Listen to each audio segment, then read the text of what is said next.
26 साल की यूट्यूबर मालती चौहान एक गरीब परिवार में पैदा हुई, लेकिन सपने हमेशा बड़े देखे। कम उम्र में से ही परिवार की मदद करने के लिए काम करना शुरू कर दिया। पिता के साथ वो घर के खर्चों में हाथ बटाती थी, साथ ही गांव के स्कूल में पढ़ाई भी पूरी की। काम के बीच में ही उसे यूट्यूब से कमाई करने का तरीका पता चला।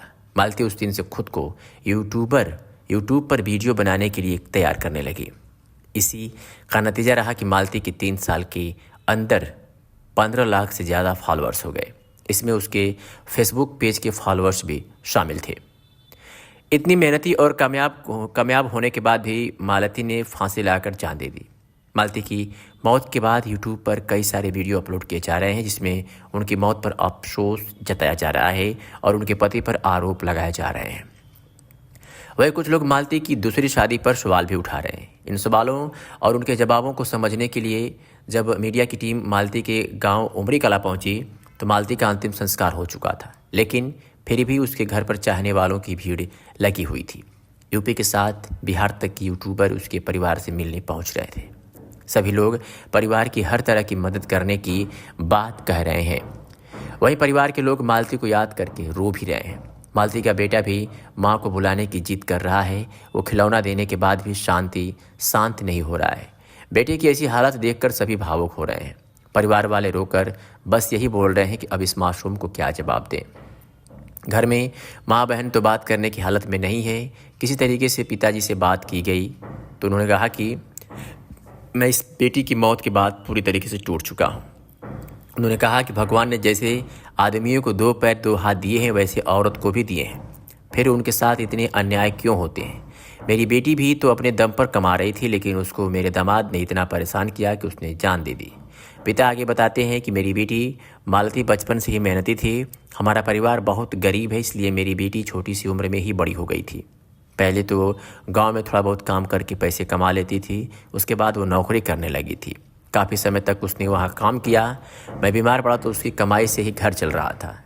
फिर वहीं पर रहते हुए उसे यूट्यूब पर वीडियो बनाकर पैसे कमाने के बारे में पता चला, लेकिन मेरी बेटी के सामने ये बहुत बड़ी दिक्कत थी कि वो क्या वीडियो बनाए। पहले तो उसने पैसे जोड़कर एक बड़ा वाला फ़ोन लिया। उसके बाद उसने काफ़ी समय तक यूट्यूब यूज किया और उसे समझा। अपनी एक दोस्त की मदद से उसने यूट्यूब पर चैनल बनाया। उसी दोस्त से उसने यूट्यूब चलाना भी सीखा। मेरी बेटी नौकरी करने के बाद रात में वीडियो बनाने की प्रैक्टिस किया करती थी। साल 2020 में हम लोगों ने बेटी की शादी विष्णु से कर दी। विष्णु उस समय मिस्त्री था। शादी के बाद मेरी बेटी ने अपना पहला वीडियो पति के साथ बनाया और उसको यूट्यूब पर डाल दिया। शुरुआत के दिनों में मेरी बेटी को ज़्यादा फ़ायदा नहीं हुआ, लेकिन मेरी बेटी ने हार नहीं मानी। वो वीडियो बनाती रही। इसी का नतीजा रहा कि उसको फ़ायदा भी होने लगा। बेटी के वीडियो पर लाइक आने लगे, लोग उसको शेयर करते थे। धीरे धीरे उसको पैसा भी मिलने लगा। अब मेरी बेटी ने और भी मेहनत करना शुरू कर दी। धीरे धीरे वो फेमस भी हो गई। दूर दूर से लोग उससे वीडियो बनाना सीखने आते, उसको खुद को प्रमोट करने के लिए बोलते। इस काम के लिए भी मेरी बेटी को पैसा मिलता था। उन पैसे से बेटी हम लोगों की भी मदद करती थी। उसने अपने पैसों से घर तक बनवा लिया था। एक नया चैनल भी बना लिया था। बेटी कहती थी बढ़िया पैसा जब जमा हो जाएगा तो बिजनेस करूँगी।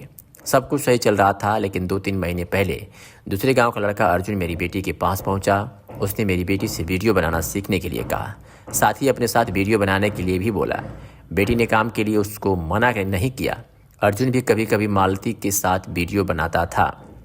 वो अपने अलग वीडियो भी बनाता था। साथ काम करने के कारण वो दोनों अच्छे दोस्त बन गए। ये बात मेरे दामाद को पसंद नहीं आ रही थी। इन सब की वजह से उसने मेरी बेटी के साथ मारपीट की। उसने बेटी को घर से भी निकाल दिया, जिसके बाद मेरी बेटी अपनी बहन के पास जाकर रहने लगी। लेकिन विष्णु यहाँ भी नहीं रुका। उसने यूट्यूब पर मालती को बदनाम करना शुरू कर दिया। उसके अर्जुन के साथ अवैध संबंध बताए, जिसके बाद मेरी बेटी ने भी वीडियो बनाकर सफाई दी। साथ ही उसने भी कहा कि पति मेरे ऊपर जब ऐसे आरोप लगा रहे हैं तो फिर मैं अब अर्जुन के साथ ही रहूँगी।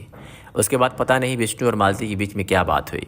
विष्णु ने ही मालती की शादी अर्जुन से करवा दी। एक दिन अर्जुन के घर रुकने के बाद मालती मायके आ गई थी।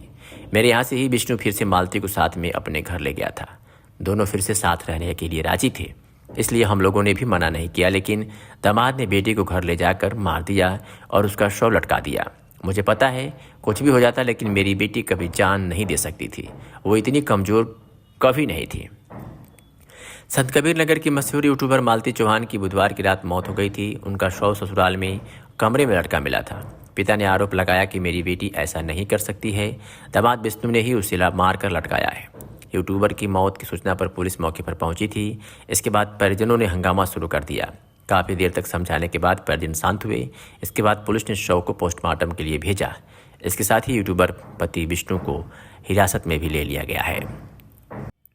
लोग ये कयास लगा रहे हैं कि मालती आत्महत्या नहीं कर सकती, उसकी हत्या की गई है, लेकिन वहीं विष्णु के परिवार के लोगों का कहना है कि उसने आत्महत्या की है, फांसी से लटक करके जान दी है।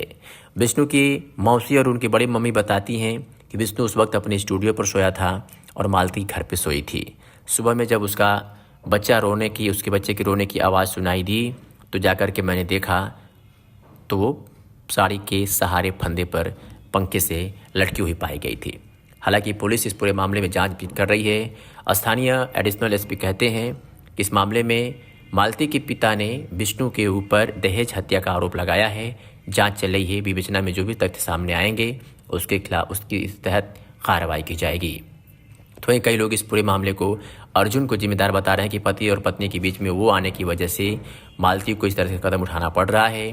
तो वहीं कुछ लोग ये भी कह रहे हैं कि विष्णु मालती को हटाना चाहता था और एक लड़की के साथ उसके संबंध थे, उसको अपने पास बुलाना चाहता था, यानी उसके साथ रहना चाहता था। इसीलिए कभी मालती का उसने विरोध नहीं किया और खुशी खुशी अपने मालती को दूसरे लड़के के साथ यानी अर्जुन के साथ भेज दिया और उसकी ऑलरेडी पहले शादी हो चुकी है।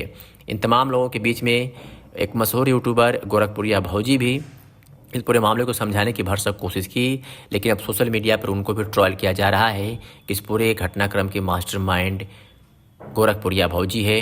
वो हमेशा चाहती थी कि विष्णु को बर्बाद कर दिया जाए ताकि हमारी रोजी रोटी चल सके। इस तरह के तमाम कमेंट सोशल मीडिया पर गोरखपुरिया भौजी के खिलाफ किए जा रहे हैं। साफ तौर पर लोगों का कहना है कि ये घड़ियाली आंसू गोरखपुरिया भौजी बहा रही है, लेकिन ये खुशी के आंसू हैं। फिलहाल अभी छानबीन चल रही है। अभी रिपोर्ट आनी बाकी है कि मालती ने हत्या की है या आत्महत्या। जैसी खबर आएगी हम आपको ज़रूर उसकी अपडेट देंगे। फिलहाल विष्णु अभी कब्जे में है। इधर मालती का अंतिम संस्कार हो चुका है और गोरखपुरिया भौजी इस पूरे मामले में बढ़ चढ़ करके मदद कर रही हैं। लोगों से आर्थिक सहायता की भी लेने की मांग कर रही हैं।